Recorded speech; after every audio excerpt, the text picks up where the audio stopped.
It's that time of year again in Michigan when the leaves start changing colors, apples are in need of picking, pumpkins get carved, and you spend way too much money on pumpkin spice latte. It's fall time, and that means it's time for fall festivities. In this two-part series, do yourself a favor and watch or listen to this all the way through to start perfecting your fall bucket list. When I think of fall in Michigan, I can't help but think about Tim Allen's soothing voice over a Pure Michigan commercial. Pure Michigan. Your trip begins at michigan.org. And I know I'm not the only one.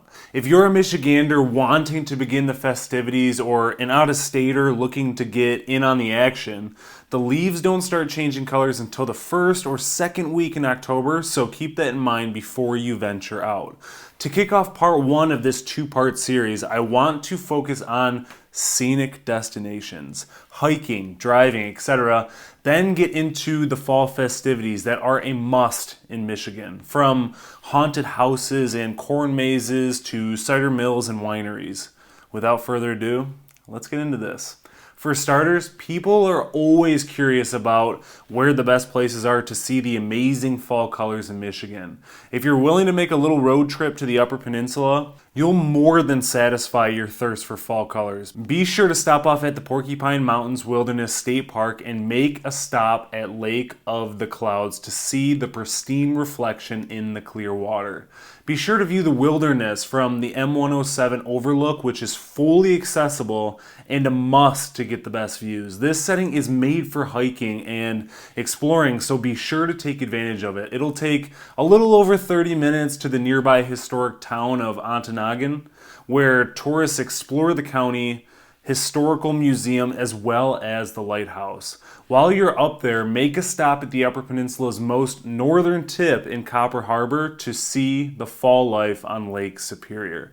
You also want to make some time for a 9+ acre exploration in Hunters Point Park. That features a loop trail perfect to satisfy your fall sightings. While you're in Copper Harbor Loop, step on over to Lake Fanny Ho, where your selfies will look like a green screen, I promise. After that excursion, make your way down through Houghton and around Keweenaw Bay and shoot east to Marquette, which is full of trails and different hiking trails for a scenic fall tour, as you have the Lake Superior shoreline on one side and surrounding forests full of biking and hiking opportunities on the other side. At that point, it wouldn't hurt to get lost downtown to explore the local breweries as well as the galleries and shops before taking the trip farther east to Munising, which is a must-see for the Picture Rocks National Lakeshore. Most tourists will typically start in the Grand Marias and stroll down the coast to Munising and spend some time there. But if you want to keep the tour pushing east,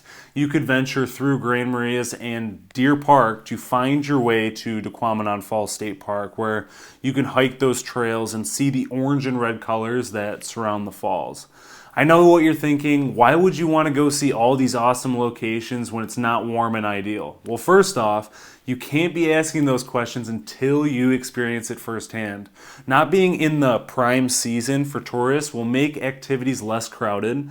Some activities, of course, may be affected seasonally, but there's definitely some fall season specials throughout your tour. Next, take your adventure back down through Mackinac Bridge and along the east coast on US 23 of the Mitten and drive inland to Akiak Falls State Forest Campground, which is home to the largest waterfall in Michigan's Lower Peninsula, and it is actually the one universally accessible waterfall in the United States. After you get your fix there, jump back onto US 23 until you hit Alpena. Alpena is definitely one of Michigan's hidden gems because when you pull up there, it's much more than what most people expect. When people think about Michigan, they give the Upper Peninsula all the credit for the scenic views, but the Lower Peninsula has some underrated destinations too.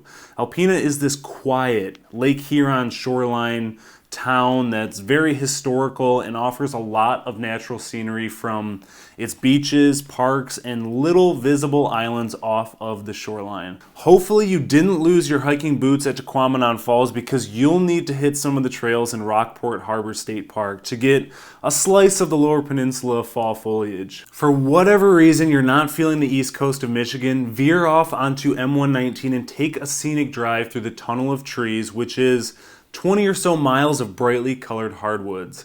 As you keep driving, you'll reach Charlevoix, where you can experience the breathtaking views of Fisherman's Island State Park along the coast, which opens up into Grand Traverse Bay, Elk Rapids, and then you'll want to make a little pit stop in Traverse City to not only explore, but get lost in one of the more than 40 wineries along the Traverse Wine Coast, as well as their Fall Color Tour, which I'll link in the description below. You could even consider driving further west to the coast to experience the Sleeping Bear Dunes National Lakeshore, where you'll have to drive south to North Bar Lake to experience the red and gold colors that contrast the deep blue of North Bar Lake.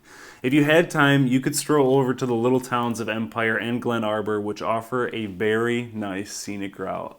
As you keep driving south on M31, you'll get overwhelmed by Manistee, Ludington, Muskegon, and you could switch over to 96 and experience the fall life in Grand Rapids for an afternoon. And I will talk about a few things you could do down there in part 2 of this series that will be uploaded tomorrow. Jumping back over to the East Coast, after Alpena, you can take a wonderful scenic drive along US 23 down and around Saginaw Bay, where you can say you visited the most northern tip of the thumb, Port Austin. I know a few people in the area who say it's unlike any other, with its walkable waterfront that just so happens to be surrounded by forests and farmland. This could be a weekend trip to travel to Caseville and explore the downtown area and walk the pier if the weather is right, of course. You'll also want to take advantage of your stay and visit the Port Crescent State Park to get amazing views of Saginaw Bay. As you make your way south, you'll make a visit south of the web space, aka the space between your index finger and your thumb, to Frankenmuth, where you'll get bombarded with activities that I'll go more in depth with on later. While you're out that way, you can make your way farther inland to the Shawwassee National Wildlife Refuge. That's 10,000 acres of marsh, bottomland, hardwood forest, and grasslands. A sanctuary for wildlife, a conservation of endangered species, and of course a great place to view wildlife. This east and west tour takes us to about mid-Michigan, and if you haven't noticed yet, Michigan has some seriously awesome scenic views, and that really is just scratching the surface. So the next time someone says this state has nothing but a mitten, send them this video and educate them on their poorly executed assumptions. If you're a Michigander or not, I hope part 1 motivated you enough to hop in your car and experience what this amazing state has to offer. If it didn't, I don't really know what to say.